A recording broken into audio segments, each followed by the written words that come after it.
तो इसमें हम लोग यूनिट 8 देखेंगे जो BPAG 124 है, उसमें जो चैप्टर है फूड सिक्योरिटी का वो वाला देखेंगे। तो फूड सिक्योरिटी का पहले बताने के पहले बता देते हैं, अपना बुक साथ में लेके रखना, बुक नहीं है तो PDF साथ में रखना। सारा सब टॉपिक जो भी बुक में कवर्ड है वो सारा इसमें कवर्ड है, ठीक है। जो टॉपिक बताएंगे वो उसका पहले मेरा सुन लेना और फिर बुक में पढ़ लेना, मस्त समझ में आ जाएगा, ठीक है, कोई दिक्कत नहीं है। तो चलो स्टार्ट करते हैं। तो पहला जो है फूड सिक्योरिटी का मतलब बता देते हैं। फूड सिक्योरिटी का मतलब है सबको, जो भी कंट्री में लोग रह रहा है, चाहे सिटीज़न हो नॉन सिटीज़न हो, बस रेजिडेंट होना चाहिए कंट्री में, जो भी है रह रहा है बस उसको खाने का कोई प्रॉब्लम नहीं होना चाहिए, सबके पास खाना रहना चाहिए और बैलेंस डाइट एकदम रहना चाहिए। तो उसको हम लोग बोलेंगे फूड सिक्योरिटी है कंट्री में, ठीक है। तो अभी पहला टॉपिक देखेंगे, meaning and concept of food security, ठीक है। इसमें क्या है कि 2 square meals a day meal जाना चाहिए। 2 स्क्वायर मील्स अ डे मतलब क्या, 4 टाइम का खाना मिल जाना चाहिए, ठीक है। क्या है, तो फूड सिक्योरिटी जो है ना वो मिड 90s के टाइम पे गेन हुआ था, जो उसका पॉपुलैरिटी गेन हुआ था कि हाँ वर्ल्ड में फूड सिक्योरिटी भी होना चाहिए। और ये गेन हुआ था 90s के टाइम में। और उसके बाद जो है अर्ली 2000 के टाइम में क्या हुआ था ना, वो लोग बैलेंस डाइट को फिर उसके समझा कि नहीं सिर्फ फूड सिक्योरिटी होने से नहीं चलेगा, लोग का बैलेंस डाइट भी होना चाहिए और लोग को जो भी है वो प्रॉपर न्यूट्रिशन मिलना चाहिए, ठीक है। बिना प्रॉपर न्यूट्रिशन के हम लोग उसको नहीं बोल सकते कि फूड सिक्योरिटी। मान लो हम लोग कंट्री में सबको बोल रहे हैं भाई तू 4 टाइम पार्ले जी खा, तो भाई पार्ले जी खाने से उसको प्रोटीन थोड़ी मिलेगा, बाकी सारा विटामिन न्यूट्रिएंट्स थोड़ी मिलेगा।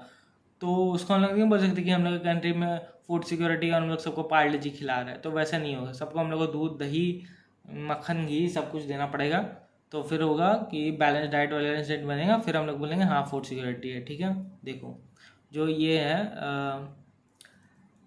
94 में जो है 1994 उसमें जो UNDP है, इन दी ह्यूमन डेवलपमेंट रिपोर्ट जो वो पब्लिश करता है, उसमें बात किया गया था, उसमें इसको इंक्लूड किया गया था फूड सिक्योरिटी को पहला बार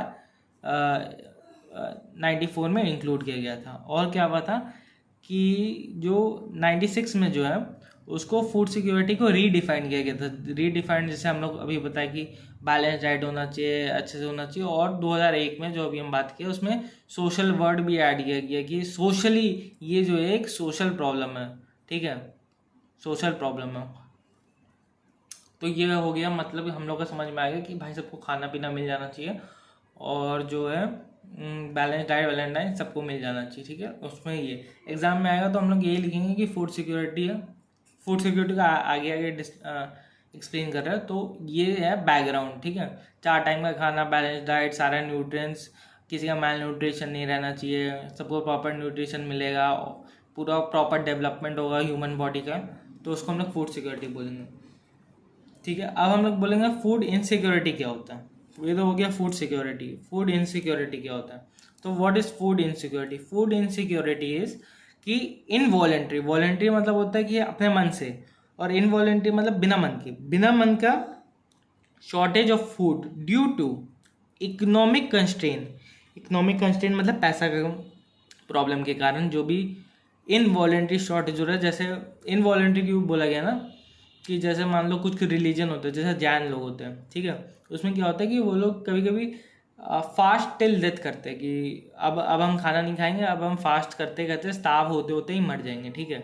तो वो एक वो लोग का रिलीजियस प्रोसेस है, तो वो वॉलेंट्री हो गया। तो उसको हम लोग नहीं बोलेंगे कि भाई इस आदमी के पास फूड सिक्योरिटी नहीं था, इसके पास खाने को नहीं था, इसके पास इकोनॉमिक प्रॉब्लम था इसलिए ये मर गया, नहीं। हम लोग उसको बोलेंगे कि ये अपना रिलीजियस बिलीफ जो है उसको प्रैक्टिस करते वक्त इसका हुआ, तो उसको हम लोग फूड सिक्योरिटी हो गया इनवॉलेंट्री इकोनॉमिक कंस्ट्रेंट के कारण जो शॉर्टेज होता है उसको, ठीक है। और ये क्यों होता है कि अनइक्वल रीच होता है ना, लोग के पास खाने का रीच नहीं है, अनइक्वल है, जो रिच है उसके पास ही है, जो पुअर है उसके पास नहीं है। फिर ये 3 टाइप का होता है, जो फूड इनसिक्योरिटी होता है वो 3 टाइप का होता है। पहला टाइप जो होता है उसको बोलते हैं हम लोग क्रॉनिक। क्रॉनिक मतलब तुम समझ लो पॉवर्टी, मतलब एकदम एक्सट्रीम पॉवर्टी का केस मान लो, तो उसमें क्या होता है मिनिमम जो फूड रिक्वायरमेंट है वो भी फुलफिल नहीं हो पाता। तो ये देखो, unable to meet the minimum food requirement due to poverty, मतलब भाई पैसे के कारण खाने पीने, जो बोलते हैं रोटी कपड़ा मकान होना चाहिए। तो जो रोटी कपड़ा, जो रोटी नहीं मिल रहा है ना, वो जो होता है वो क्रॉनिक उसको हम लोग बोलेंगे जो जिसको रोटी नहीं मिल रहा, रोटी कपड़ा मकान में जो रोटी का टर्म होता है उसको हम लोग बोलेंगे फूड इनसिक्योरिटी के कारण उसको नहीं मिल रहा है, ठीक है। और फूड का स्टोरेज तो बहुत टाइप होता है। एक तो हम लोग पहले बात कर लिए जो होता है पॉवर्टी के कारण। अब क्या होता है ट्रांजिस्टरी फूड इनसिक्योरिटी। इसमें क्या होता है ना, फूड सिक्योरिटी फूड का कमी हो जाता है, जो हम लोग देखेंगे शॉर्टेज ऑफ फूड हो जाता है, लेकिन फॉर शॉर्ट टर्म होता है और टेम्पररी होता है कुछ कंडीशन के कारण, ठीक है। जो it is short term and temporary condition of food shortage, ठीक है। इसमें क्यों होता है भाई, नेचुरल डिजास्टर, मान लो कहीं बाढ़ आ गया तो सारा फसल तबाह हो गया, या मान लो जहाँ पे खाना स्टोर था, जहाँ पे फूड ग्रेन्स जहाँ पे स्टोरेज होता वो खत्म हो गया, अर्थक्वेक आया वो बिल्डिंग धस गया, सब खत्म हो गया, तो क्लाउड बस्ट हो गया, तो उसको हम लोग नेचुरल डिजास्टर में मानेंगे, ठीक है। लास्ट हो गया जो थर्ड टाइप का होता है उसको हम लोग बोलेंगे सीजनल फूड इनसिक्योरिटी। भाई सीजनल फूड इनसिक्योरिटी मतलब समझ लो कि भाई गवर्नमेंट को भी पता और सबको ऑलरेडी जो है ना वो ऑलरेडी नॉलेज है कि यहाँ होने ही वाला है, ठीक है। ऑलरेडी नॉलेज होता है सबको, ठीक है। जैसे मान लो राजस्थान में एग्जाम्पल में तुम दे सकते हो, जैसे राजस्थान में, ठीक है, राजस्थान में कुछ विलेज है उसमें पहले से ही लोग को पता है कि यहाँ पे ड्रॉट आने वाला है, ठीक है। तो ड्रॉट आने वाला है तो वहाँ फूड का सीजनल हर साल का कहानी है ये, ठीक है। तो सब लोग प्रिपेयर रहता है, तो वहाँ पे जो फूड इनसिक्योरिटी होगा उसको हम लोग बोलेंगे सीजनल फूड इनसिक्योरिटी। कि पता है कि वहाँ पे भाई सूखा पड़ने वाला है, कुछ होने वाला नहीं है, तो वहाँ पे जो कमी होगा उसको हम लोग हर साल का कहानी है, ठीक है। अब फिर देखेंगे हम लोग डायमेंशंस ऑफ फूड सिक्योरिटी क्या होता है। तो पहला जो डायमेंशन हम लोग देखेंगे वो उसको बोलेंगे कि फूड प्रोडक्टिविटी एंड अवेलेबिलिटी, ठीक है। तो डायमेंशन ऑफ फूड सिक्योरिटी में हम लोग क्या देखते हैं, अलग अलग डायमेंशन पे हम लोग काम करते हैं। पहला देखते हैं कि भाई फूड का प्रोडक्शन कितना हो रहा है। मान लो मेरे पास 150 करोड़ जो लोग हैं उसको खिलाने के लिए प्रॉपर प्रोडक्शन हो रहा है मेरे पास, वो 150 जो मिलियन है मेरे पास लोग, 1.5 बिलियन जो लोग हैं उसके लिए प्रॉपर प्रोडक्शन हो रहा है कि 150 मिलियन के लिए हो रहा है कि सिर्फ 100 मिलियन के लिए हो रहा है, बाकी 50 मिलियन भूखे रह जाएगा, उसका भी देखना पड़ेगा। फिर हम लोग को देखना पड़ेगा प्रोडक्शन हो रहा है, ठीक है, अवेलेबिलिटी क्या है। ऐसा नहीं है कि भाई 150 के लिए तो प्रोड्यूस हो रहा है, 150 है और 150 के लिए प्रोड्यूस हो रहा है, लेकिन 50 जो है 50 के लिए एक्सपोर्ट हो गया। मान लो जो प्रोड्यूस होता है 150 के लिए, 150 लोग के लिए, करोड़ लोग के लिए, ठीक है, वो उसमें से आधा खाना एक्सपोर्ट हो गया, इंडिया में आधा ही खाना बचा, तो हम लोग को अवेलेबिलिटी भी देखना पड़ेगा कि भाई सब इंडिया में ही रहे, ठीक है। बाकी जो बचे एक्स्ट्रा वो एक्सपोर्ट हो जाए। उसमें हम लोग क्या देखते हैं कि जो रेनफॉल कैसा है, प्रोडक्शन के लिए हम लोग क्या क्या चेक करेंगे, रेनफॉल चेक करेंगे, और क्या चेक करेंगे, सॉइल का नेचर चेक करेंगे कि ब्लैक सॉइल है, एलुवियल सॉइल है, कौन सा सॉइल है, और सप्लाई क्या है, सप्लाई साइड से कितना प्रोड्यूस हो रहा है वही देखेंगे, और क्या है सप्लाई क्या है, डिमांड कितना है, ठीक है, डिमांड कितना है। तो ये हो गया अवेलेबिलिटी में हम लोग देखेंगे एक्सपोर्ट और इंपोर्ट, ठीक है। एक्सपोर्ट मतलब बाहर देश में जाना और कितना आ रहा है। फिर हम लोग एक डायमेंशन चेक कर लिया, दूसरा डायमेंशन हम लोग चेक करेंगे एक्सेस टू फूड। भाई फूड है कंट्री में, 150 मिलियन लोग के लिए फूड है, सब लोग खा सकता है, ठीक है, लेकिन वो खाना ही महंगा हो। मान लो वो खाना है 1000 रुपये का, और हम लोग तो बोले कि हम लोग के कंट्री में काफ़ी पॉवर्टी है, ठीक है, हम लोग के कंट्री में काफ़ी पॉवर्टी है, तो काफ़ी पॉवर्टी है। जैसे अभी एक बिजनेस स्टैंडर्ड जो है न्यूज़पेपर है उसका एक आया था कि अगर तुम मंथली जो है वो 25K अगर कमा रहे हो, 25K अगर कमा रहे हो तो तुम इंडिया के टॉप जो है वो 10% में आ रहे हो तुम, ठीक है। 25K मंथली कमाने में तुम इंडिया के टॉप। तो मान लो अगर 1000 रुपये का कोई खाना है, तो इतना पॉवर्टी है इंडिया में, तो लोग कैसे खरीदेगा, कैसे खाएगा। तो हम लोग को देखना पड़ेगा क्या वो एक्सेस है, क्या वो अफोर्डेबल है टू गेट टू पीपल। हम लोग को ये भी चेक करना पड़ेगा, ठीक है। फूड सिक्योरिटी तभी तो सबको खाना मिलेगा।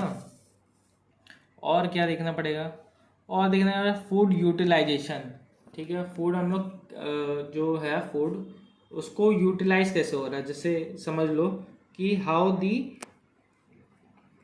टू लोकल कंडीशन, मतलब समझ लो कि वो हम लोग का बॉडी का जो भी नीड्स है उसको फुलफिल कर रहा है, वो न्यूट्रिशियस है क्या, वो बैलेंस डाइट है क्या, वो उसमें खाना में डाइवर्सिटी है, डाइवर्सिटी इन फूड है क्या, जो भी माइक्रो न्यूट्रिएंट्स है वो हम लोग को मिल रहा है, जो भी मैक्रो न्यूट्रिएंट्स है वो हम लोग को मिल रहा है। तो वो हम लोग को देखना चाहिए कि फूड ठीक से यूटिलाइज हो, कि सब माने सबको पार्ले जी खाने को मिल रहा है, तो वो देखना पड़ेगा, ठीक है। और क्या है, स्टेबिलिटी इन फूड सप्लाई है, कि ऐसा नहीं है कि भाई कोई एडवर्स जो अभी हम बताएं वेदर कंडीशन आ गया, कोई पॉलिटिकल इंस्टेबिलिटी आ गया, मान लो कोई सरकार गिर गया, सरकार बढ़ गया, जैसे हम लोग देखे ना पॉलिटिकल इंस्टेबिलिटी में, जैसे किसान आंदोलन हुआ था तो उसमें एमएसपी का रेट बढ़ा दिया, एमएसपी का रेट कमा दिया, तो इसमें पॉलिटिक्स का भी रोल है फूड में। तो मान लो एमएसपी का कुछ कर दिया तो भाई फार्मर लोग बोले, प्रोटेस्ट कर दिया कि हम लोग अब ये वाला क्रॉप राइस उगाएंगे नहीं, तो फूड शॉर्टेज हो गया ना। पॉलिटिक्स पे भी डिपेंड करेगा, वेदर पे भी डिपेंड है, तो सबको पता है, इकोनॉमिक फैक्टर भी सबको पता है कि एकदम पैसा भाई अफोर्डेबल होना चाहिए तभी स्टेबिलिटी रहेगा, और जो किसान है उसको भी प्रॉपर पैसा मिलना चाहिए तभी इकोनॉमिक फैक्टर मिलेगा, मतलब जो प्रोड्यूस कर रहा है वो भी, उसके लिए भी इकोनॉमिकली ठीक होना चाहिए, और जो कंज्यूम कर रहा है, जो खा रहा है, उसके लिए भी इकोनॉमिकली ठीक होना चाहिए। फिर नेक्स्ट टॉपिक क्या है हम लोग बुक में देखेंगे, ये क्या है, देखो, relationship between sustainable development and food security, ठीक है। ये देखो, ये भाई एकदम दोनों के बीच में प्रॉपर रिलेशन। देखो, सस्टेनेबल डेवलपमेंट में जो 14 गोल है ना, उसमें से एक गोल जो है, 14 गोल में से एक गोल फूड सिक्योरिटी का भी है, ठीक है। तो वैसे ही ये एक वेन डायग्राम है, तो वेन डायग्राम में ये जो बड़ा सर्कल है ये है सस्टेनेबल डेवलपमेंट। ये एग्जाम में अगर हम लोग इसको ऐसे दिखाएंगे तो अच्छा लगेगा, जैसे ये एग्जाम में है, ये फूड सिक्योरिटी का इतना बड़ा गोल है, उसमें से एक छोटा सा हिस्सा है फूड सिक्योरिटी के। सस्टेनेबल डेवलपमेंट इतना ब्रॉड टॉपिक है, उसके अंदर एक टॉपिक है छोटा सा फूड सिक्योरिटी, ठीक है। ये हम लोग ऐसे एक रिलेशनशिप इससे दिखा सकते हैं। और क्या है, और रिलेशनशिप में हम लोग पहले तो बैकग्राउंड में स्टोरीबाजी करेंगे, ठीक है। स्टोरीबाजी में क्या करना, पॉपुलेशन बढ़ रहा है, 1990 से हम लोग लिख देंगे 1950 से पॉपुलेशन बढ़ रहा है, आज 2020 हो गया, पॉपुलेशन बढ़ ही जा रहा है। इंडिया अभी चाइना को भी सरपास कर लिया, ठीक है। इंडिया इज़ द मोस्ट, अगर कल का तुमको पता होगा तो तुमको पता चलेगा कि now India is the most populous country, ठीक है। तो हम लोग आज का डेट कितना है, आज है 14/7/2022, ठीक है। कल मेरे को ये न्यूज़ आया था कि इंडिया अब मोस्ट पॉपुलस कंट्री का उसको आ गया, ठीक है। पहले हम लोग सेकंड थे, अब हम लोग फर्स्ट है, ठीक है। तो जो अब क्रॉप उतना है नहीं, हम लोग का पॉपुलेशन बढ़ रहा है, क्रॉप उतना का उतना ही है, सबके लिए शॉर्टेज हो रहा है, हम लोग ये लिखेंगे। फिर हम लोग लिखेंगे कि 1990s के टाइम पे जो था 1950 से 1990 से, मतलब 1950 से लेके 1990 तक बहुत सारा चीज़ काम किया गया था, बहुत सारा इनिशिएटिव लिया गया था गवर्नमेंट से कि फूड सिक्योरिटी को इम्प्रूव करने के लिए। उसमें से एक था ग्रीन रेवोल्यूशन। ग्रीन रेवोल्यूशन में क्या हुआ था कि प्लांट सीड पे हम लोग काम किए थे कि भाई सबको सीड वगैरह हम लोग लिखेंगे, ग्रीन रेवोल्यूशन के बारे में लिखेंगे। फिर हम लोग क्या लिखेंगे, एक वाइट रेवोल्यूशन भी हुआ था, ठीक है। वाइट रेवोल्यूशन में, ये बुक में नहीं लिखा हुआ है white revolution was related to milk, ठीक है। White revolution is related to milk, ठीक है। तो ये हुआ था फूड सिक्योरिटी के लिए। फिर उसमें क्या हुआ था कि लॉस टू बायोडाइवर्सिटी हुआ था, ये हम लोग लिख देंगे। रिलेशनशिप क्या है, रिलेशनशिप है कि दोनों को बायोडाइवर्सिटी को बचाना, जैसे जो लॉस हो रहा है बायोडाइवर्सिटी में, सस्टेनेबल डेवलपमेंट को भी वो बचाना है, फूड सिक्योरिटी को भी वो बचाना है कि सारा टाइप का क्रॉप रहे, सारा टाइप का खाना रहे, सारा टाइप का सीड वगैरह रहे। तो लॉस ऑफ बायोडाइवर्सिटी बचाना है। और क्या करना है कि डिप्लीशन ऑफ जो लाइफ स्टॉक और फिश सबका डिप्लीशन हो रहा है। सस्टेनेबल डेवलपमेंट क्या है, सबको बचाना फूड, और जो फूड से रिलेटेड बचाना होगा हम लोग उसको बोलेंगे वो है सस्टेनेबल डेवलपमेंट। जैसे जो डिप्लीशन हो रहा है, अब मान लो डिप्लीशन हो रहा है तो वो सस्टेनेबल डेवलपमेंट चाहेगा कि डिप्लीशन नहीं हो। तो वही है कि डिप्लीशन ऑफ लाइफ स्टॉक, और जो भी फिशेज, बहुत सा फिशेज का जो स्पीसीज है वो अब एक्सटेंड हो रहा है, ठीक है। बहुत सारे फिशेज के टाइप्स हैं, जो स्पीसीज है वो बहुत सारे एक्सटेंट हो गया, तो लॉस हो रहा है ना, डिप्लीशन ऑफ बायोडाइवर्सिटी हो रहा है। फिर और क्या हो रहा है कि बहुत सारा सूखा पड़ जा रहा है तो वहाँ डेजर्ट बन जा रहा है, डेजर्टिफिकेशन हो रहा है। और क्या हो रहा है, बहुत सारा क्लाइमेट चेंज हो रहा है, ये चेंज हो रहा है, वो चेंज हो रहा है। तो सस्टेनेबल डेवलपमेंट में हम लोग उसको बचाना रहता है। फ्रूट सिक्योरिटी में भी हम लोग चाहेंगे कि हर जगह हरियाली रहे, हर जगह क्रॉप उगे, पेड़ उगे, फ्रूट उगे, फल उगे, वेजिटेबल उगे, तो कोई डिस्टिफिकेशन नहीं हो, सारा चेंज, कोई चेंज वेंज ना हो, सब वैसे का वैसे ही रहे। तो ये हो गया हम लोग का यूनिट 8 कंप्लीट। Okay bye, all the best.